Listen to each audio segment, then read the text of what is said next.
Protein ಅಂಶ ಹೆಚ್ಚಿರುವುದರ ಜೊತೆಗೆ ಆರೋಗ್ಯದಾಯಕ, ರುಚಿದಾಯಕ ಹಾಗೆಯೇ ಶಕ್ತಿವರ್ಧಕವಾದಂಥ ಒಂದು ಉಂಡೆ ರೆಸಿಪಿನ ಇವತ್ತಿನ ವಿಡಿಯೋದಲ್ಲಿ ನಾವು ತಿಳ್ಕೊಳ್ಳೋಣ. ತಂಬಿಟ್ಟುಂಡೆ ಹೇಗೆ ಮಾಡೋದಂತ ತೋರಿಸ್ತಾ ಇದ್ದೇನೆ. ಇದನ್ನು ಬೇರೆ ಬೇರೆ ಜನ ಬೇರೆ ರೀತಿಯಲ್ಲಿ ಮಾಡ್ತಾರೆ. ಬನ್ನಿ ನಾನು ಹೇಗೆ ಮಾಡೋದಂತ ತೋರಿಸ್ತಾ ಇದ್ದೇನೆ. ನಮಸ್ಕಾರ, ನಾನು ಅಂಬಿಕಾ ಶೆಟ್ಟಿ. ಸವಿರುಚಿ ಕಾರ್ಯಕ್ರಮಕ್ಕೆ ನಿಮಗೆಲ್ಲರಿಗೂ ಸ್ವಾಗತ. 1 ಕಪ್ ಆಗುವಷ್ಟು ಕಪ್ಪು ಕಡಲೆನ ಒಂದು ಬಾಣಲೆಗೆ ಹಾಕಿ 5 ರಿಂದ 6 ನಿಮಿಷ ಮಧ್ಯಮ ಉರಿಯಲ್ಲಿ ಚೆನ್ನಾಗಿ ಎಣ್ಣೆ ತುಪ್ಪ ಏನು ಹಾಕದೆ ಹುರಿದು ತೆಗೆದಿಟ್ಕೊಳ್ಬೇಕು. ಅದೇ ರೀತಿ 1 ಕಪ್ ಹೆಸರು ಕಾಳು ಉಪಯೋಗಿಸ್ತಾ ಇದ್ದೇನೆ. ಇದನ್ನು ಕೂಡ ಚೆನ್ನಾಗಿ ಹುರಿದು ತೆಗೆದಿಟ್ಕೊಳ್ಬೇಕು. ಹೆಸರು ಕಾಳು, ಕಡಲೆಕಾಳು ಮತ್ತು ಅಕ್ಕಿ ಈ ಮೂರನ್ನು ನಾನು ಮೊದಲೇ ಚೆನ್ನಾಗಿ ತೊಳೆದು ನೆರಳಿನಲ್ಲಿ ಒಣಗಿಸಿ ಇಟ್ಕೊಂಡಿರೋದು. ನಂತರ ಅದನ್ನು ಹುರ್ಕೊಳ್ತಾ ಇದ್ದೇನೆ. ಬಿಸಿಲಿನಲ್ಲಿ ಒಣಗಿಸೋದು ಬೇಡ, ತೊಳೆದ ಮೇಲೆ ನೆರಳಿನಲ್ಲೇ ಒಣಗಿಸ್ಕೊಳ್ಳಿ. 1/3 ಕಪ್ ಆಗುವಷ್ಟು ದೋಸೆ ಅಕ್ಕಿ ಅಥವಾ ರಾ ರೈಸ್ನ ಮಧ್ಯಮ ಉರಿಯಲ್ಲಿ 5-6 ನಿಮಿಷ ಹುರಿಬೇಕು.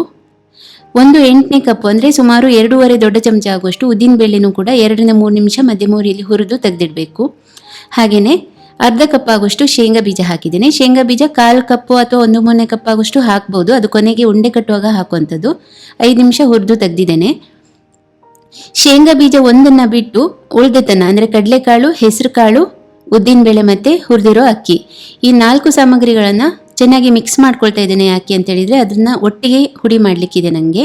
ಪೂರ್ತಿ ತಣಿಲಿ, ತಣ್ಣದ ಮೇಲೆ ಹುಡಿ ಮಾಡಬೇಕು. ಸಣ್ಣ ಮಿಕ್ಸಿ ಜಾರ್ ತಗೊಂಡಿರೋದ್ರಿಂದ 2-3 ಬ್ಯಾಚಲ್ಲಿ ನಾನು ಪುಡಿ ಮಾಡ್ತಾ ಇದ್ದೇನೆ. ನುಣ್ಣಗೆ ಪುಡಿ ಮಾಡ್ಕೊಳ್ಬೇಕು. ಪುಡಿ ಮಾಡಿದ ಮೇಲೆ ಇಷ್ಟ ಆಗಿದೆ. ಇದರಲ್ಲಿ ನಾನು 2 ಕಪ್ ಆಗುವಷ್ಟು ಮಾತ್ರ ಉಪಯೋಗಿಸ್ತೇನೆ. ಅದಕ್ಕೂ ಮುಂಚೆ ಬೆಲ್ಲದ ಪಾಕಕ್ಕೆ 1/4 ಕಪ್ ಆಗುವಷ್ಟು ಬೆಲ್ಲದ ಹುಡಿ ಹಾಕಿದ್ದೇನೆ.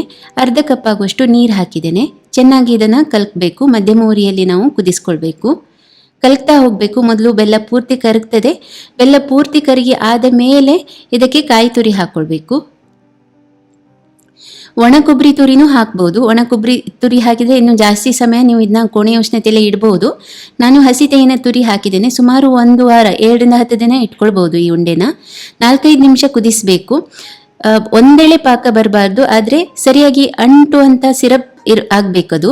ಸುಮಾರು ಒಂದು 5 ನಿಮಿಷ ಕುದಿಸಿದ ಮೇಲೆ ನಂತರ ಅದಕ್ಕೆ 2 ಕಪ್ ಆಗುವಷ್ಟು ಮಾಡಿಟ್ಕೊಂಡಂಥ ತಂಬಿಟ್ಟಿನ ಹಿಟ್ಟನ್ನು ಸ್ವಲ್ಪ ಸ್ವಲ್ಪನೇ ಹಾಕಿ ಚೆನ್ನಾಗಿ ಕಲಿಸ್ಕೊಳ್ಬೇಕು. ಚೆನ್ನಾಗಿ ಮಿಕ್ಸ್ ಮಾಡಬೇಕು. ಮಧ್ಯದಲ್ಲಿ ಹಸಿ ಉಳಿಬಾರ್ದದು. ಚೆನ್ನಾಗಿ ಅದನ್ನ ಅಲ್ಲೇ ಮ್ಯಾಶ್ ಮಾಡಿಕೊಂಡು ಕಲಿಸ್ಕೊಳ್ಬೇಕು. ಹಾಗೆಯೇ ನಾವು ಶೇಂಗಾ ಬೀಜ ಹುರಿದಿಟ್ಟಿದ್ವಲ್ಲ ಅದನ್ನು ಸಿಪ್ಪೆ ತೆಗೆದು 2 ಭಾಗ ಮಾಡಿ ಬೇಳೆ ಮಾಡಿ ಹಾಕಿದ್ದೇನೆ. ಅರ್ಧ ಚಮಚ ಆಗುವಷ್ಟು ಏಲಕ್ಕಿ ಪುಡಿ ಕೂಡ ಹಾಕಿದ್ದೇನೆ. ಎಲ್ಲವುದನ್ನು ಚೆನ್ನಾಗಿ ಕಲಿಸ್ಕೊಳ್ಬೇಕು. ನೀವು ಬೇಕಿದ್ರೆ ಗೋಡಂಬಿನ ಕೂಡ ಹಾಕ್ಕೊಳ್ಬೋದು. ದ್ರಾಕ್ಷಿ ಬೇಡ ಹಾಕೋದು. ಗೋಡಂಬಿನ ಸಣ್ಣ ಸಣ್ಣ ತುಂಡು ಮಾಡಿ ಉಂಡೆ ಕಟ್ಟುವಾಗನೇ ಹಾಕ್ಕೊಂಡು ಉಂಡೆ ಕಟ್ಕೊಳ್ಬೋದು. ಒಂದೆಳೆ ಪಾಕ ತನಕ ನೀವೇನಾದರೂ ಬೆಲ್ಲದ ಪಾಕನ ಕುದಿಸಿದ್ರೆ ಉಂಡೆ ತುಂಬ ಗಟ್ಟಿ ಆಗ್ತದೆ.